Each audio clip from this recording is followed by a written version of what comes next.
অক্ষয় তৃতীয়ার দিন দীঘায় জগন্নাথ মন্দিরের উদ্বোধন। এই ঘিরে বর্তমানে সৈকত শহরে সাজো সাজরব। মুখ্যমন্ত্রী মমতা বন্দ্যোপাধ্যায় নিজে বুধবার দীঘায় থাকবেন। রবিবারই সেখানে পৌঁছে গিয়েছেন চন্দ্রিমা ভট্টাচার্য সহ রাজ্যের একাধিক মন্ত্রী। এই আবহে জগন্নাথ মন্দির নিয়ে ফের মুখ্যমন্ত্রীকে নিশানা করলেন রাজ্যের বিরোধী দলনেতা তথা নন্দীগ্রামের বিজেপি বিধায়ক শুভেন্দু অধিকারী। শূন্য করার জন্য জিহাদি, সন্ত্রাসী এবং রাজ্যের শাসক দল তৃণমূল কংগ্রেস মদতপুষ্ট রাষ্ট্রবিরোধী শক্তির হিন্দু গ্রামগুলিতে হামলা হয়েছে। মন্দির কমিটিগুলির হাতে প্রাথমিকভাবে পুনর্নির্মাণের জন্য অর্থ তুলে দেওয়া হয়েছে। আগামী 30 তারিখ অক্ষয় তৃতীয়ার পুণ্যলগ্নে সকাল 10টার সময় পুরোহিতের মন্ত্রোচ্চারণের সাথে বিধর্মী জিহাদিদের হাতে এই মন্দিরগুলিতে যেভাবে অপবিত্র করার চেষ্টা হয়েছে তাকে সনাতনী প্রথা অনুযায়ী শুদ্ধিকরণের মাধ্যমে পুনর্নির্মাণের কাজ শুরু হতে চলেছে। বিশ্বের যেখানে হিন্দুরা যারা বিশেষ করে বাংলা ভাষা বুঝতে পারেন তাদের জন্য তাদের কাছে আমার একটাই আবেদন, এই 9টি মন্দির শুদ্ধিকরণ এবং পুণ্যলগ্নের ক্ষেত্রে মুর্শিদাবাদ সহ কাশ্মীর সহ এই জিহাদিদের হাতে, এই জঙ্গিদের হাতে, এই পাকিস্তান প্রেমীদের হাতে আক্রান্ত হিন্দুদের জন্য প্রার্থনা করুন। হর হর মহাদেব। মন্দিরটা ভাঙা হয়েছে বলতে ওয়াকফ মিছিল বার করে নিয়ে আসছিল, মনে হয় প্রায় 2 থেকে 3 লোক একসঙ্গে সবারই মাঠে ছিনি তলোয়ার নিয়ে এসে উগ্র মিছিলে চড়া হয়েছে। মুখে মাস্ক করে সবাই এসেছে। আমরা কাউকে আমাদের বাড়ির কাউকে এরকম সঠিকভাবে ছিল না, ভাবতেও পারিনি যে এরকম করে অ্যাটাক হবে।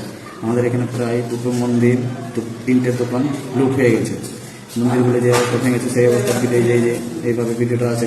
হাজার হাজার লোক এসে এই মন্দিরকে আক্রমণ করে, চূড়া ভেঙে দেয় এবং ইট পাটকেল দিয়ে সব বিগ্রহকে নিয়ে গিয়ে আগুন জ্বালিয়ে দেয় এবং মন্দিরের ভেতরে জল সামগ্রী, পূজার সামগ্রী ছিল তাও লুটপাট করিয়ে যায় এবং আমাদের জীবন নাশের হুমকি দেয়।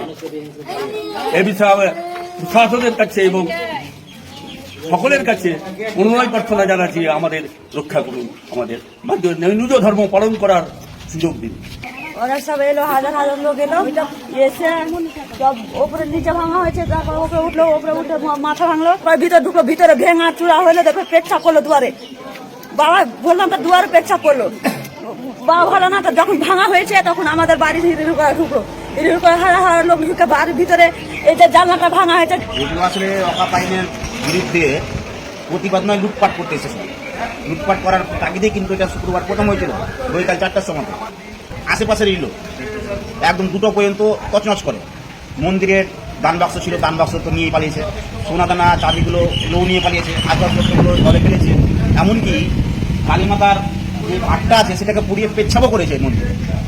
শুধু দেখেছি এত যে ওখানে গিয়ে যে আমি আটকাবো সেটারও আমার পরিস্থিতি নয়, এবং আমার বাড়িও ভাঙচুর হয়েছে এবং এখানে স্কুল বাস ছিল, সেই বাসের মধ্যে বাচ্চারাও ছিল এবং বাচ্চাদেরকে যে কীভাবে রেস্কিউ করা হয়েছিল, তাদের প্রোটেকশন দেওয়া, ভয়ঙ্কর একটা পরিস্থিতি।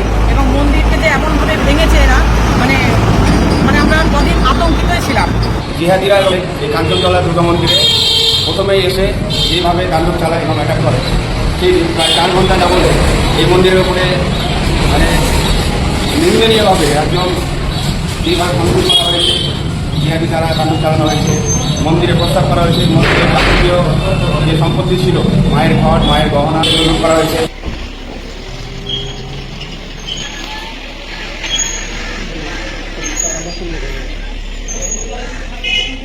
এই জায়গার নাম লালপুর দুর্গা মন্দির। লালপুর আগে কি বলে